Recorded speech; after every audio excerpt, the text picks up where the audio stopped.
For the longest time, I think we kind of downplay sales. Like when I was a quote unquote Xbot, even though I didn't really consider myself that, I just was like, I'm a fan of Xbox, and we're talking about it, and then the fact that it was getting absolutely crushed in NPD, and the games weren't selling, you try to downplay it. And looking back, I mean, I look at kind of what a mistake that was to downplay sales of the consoles, sales of the video games themselves, and now we see kind of we reap the consequences of that, and you realize, of course, the sales matter. It might not impact directly like a fun that you might have with it right now, but imagine back in the day if social media were a thing and you're a Sega fan and you're playing the Sega Dreamcast, and man, you love that Sega Dreamcast, right? It's great, Sega, right? And you're having a good time, and there's some great games to be played, lots of exclusives, and it's just, such a upgrade over what we'd played but previously, and it was amazing. And people are arguing with you, though, because here comes the PlayStation 2, and Sega's not going to be able to keep up with sales. And can you imagine just being a fanboy and going, who cares about sales? It isn't about sales. I'm having fun with this. How is sales going to limit my fun or help me have more fun? Well, they stopped making the Dreamcast, and Sega become a third-party developer. So basically what happened is, because of low sales, we lost out on something. Now, if you look at the Xbox 360 sold incredibly well. Almost 90 million consoles. Really had a huge market share in the United States as well.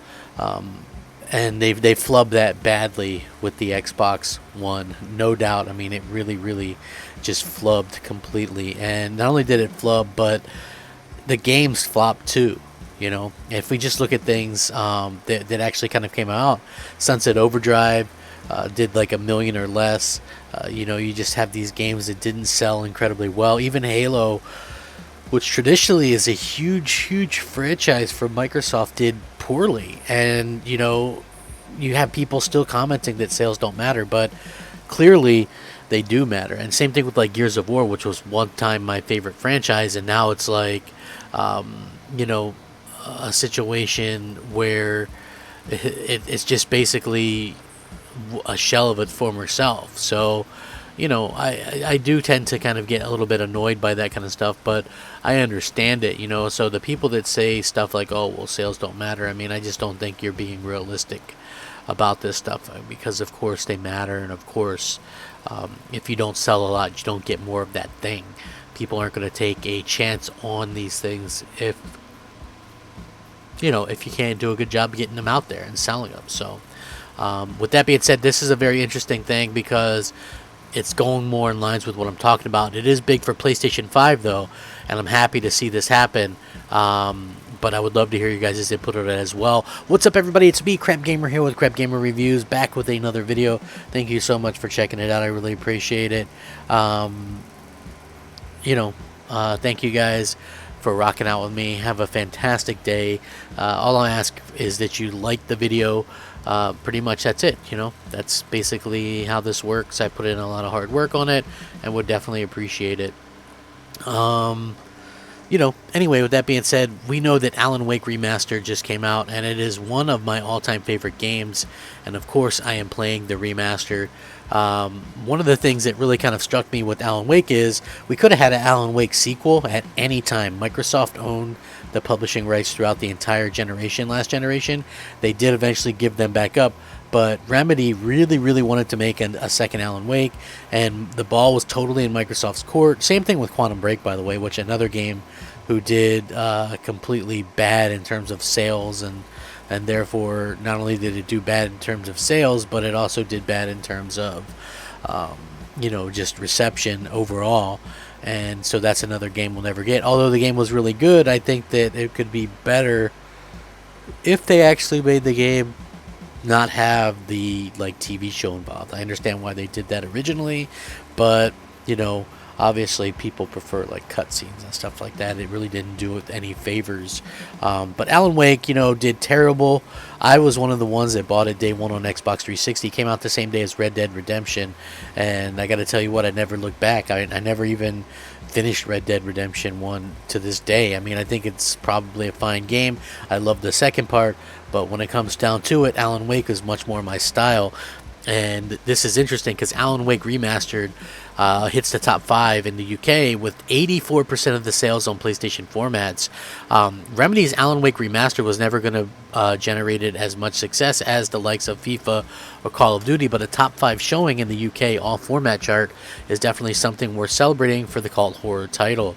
As noted by game industry business Christopher Dring, on Twitter, Alan Wake Remastered not only managed to crack the top 5, but sold 84% of the copies on PlayStation formats. Now, this is particularly interesting as the game was only ever previously available on Xbox 360 in terms of home consoles.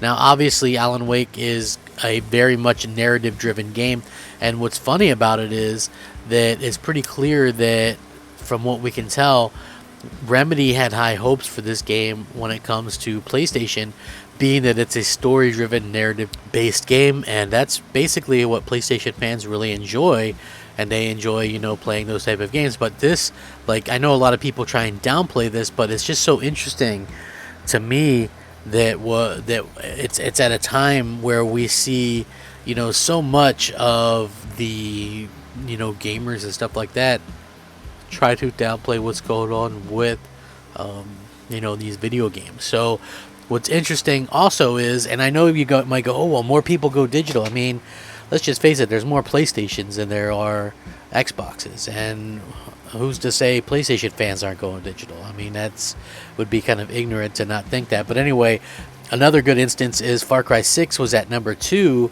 with 47% of sales on PS5 and 24% on PS4. That's 71% total on PlayStation as opposed to 29% on Xbox, which is very interesting when you kind of look at it. And just so you guys know, Alan Wake came in at number 5.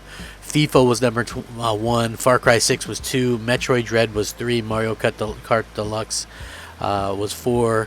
Alan Wake Remastered was 5. Minecraft on the Switch was 6. Animal Crossing was 7. Super Monkey Ball was 8. Super Mario 3D World Bowser's Fury was 9. Grand Theft Auto 5 was 10. So there you go. And it is nice to see that the game would actually come out and do pretty well with what they were able to kind of achieve here. And I can't wait to see what the future holds. Rumor has it that they're working on some of this stuff for the sequel, and I'm really excited about that. I always said that Remedy is more in line with what Sony's doing than Microsoft. Mainly there's no real way to monetize what what single player games do. I mean, how would you monetize a single player game like that? You really couldn't. And unfortunately, it looks like that would be kind of the end of that discussion in terms of what Microsoft would want to do with it. If you look at everything Microsoft's doing, it's there's going to be some cases where that might not be the case with stuff that was already in production, but for the most part, they really want to push sales and stuff like that when it comes to pushing Game Pass, which Game Pass needs online enabled games. I mean, look at the games that Microsoft has got into the service day and date, right? We can look at it and go MLB The Show, which is basically a games as a service, a sports game.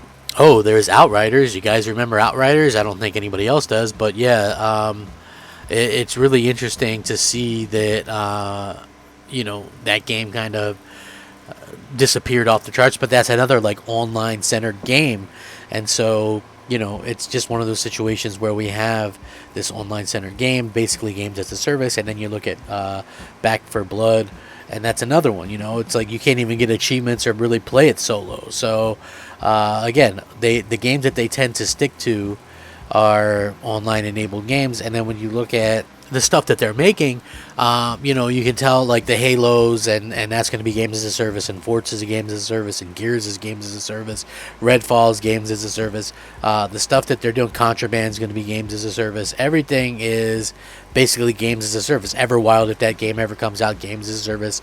State of Decay 2, games as a service. So yeah, it's going to be a rough road if you want just something that's you can just play it and not have to worry about spending a bunch of extra money on it. So With that being said, I do appreciate each and every one of you. Thank you so much for rocking out with me. I will link this. What do you guys think? Are Xbox fans not buying games? It was funny because I saw just randomly on Twitter someone saying they hoped that Microsoft would buy WB Games, which again shows a little bit of ignorance because you don't get the IP with that, right? It's not a simple situation where you could get the IP, unfortunately. So, we would have a situation where we have, it's a bunch of studios but no IP, and it would essentially end the Arkham series and all the stuff that we like, the Mortal Kombats and whatnot. So, and the reason and the thinking behind it was they didn't want to pay for those games anymore. They just wanted them in Game Pass day and date. So that's the life we lead right now as far as gamers goes, and people still think Game Pass is a great thing. I don't know. Let me know what you guys think. Rack 'em up, fact 'em up, Crap Gamer 'em up. Like the video. Crap Gamer out.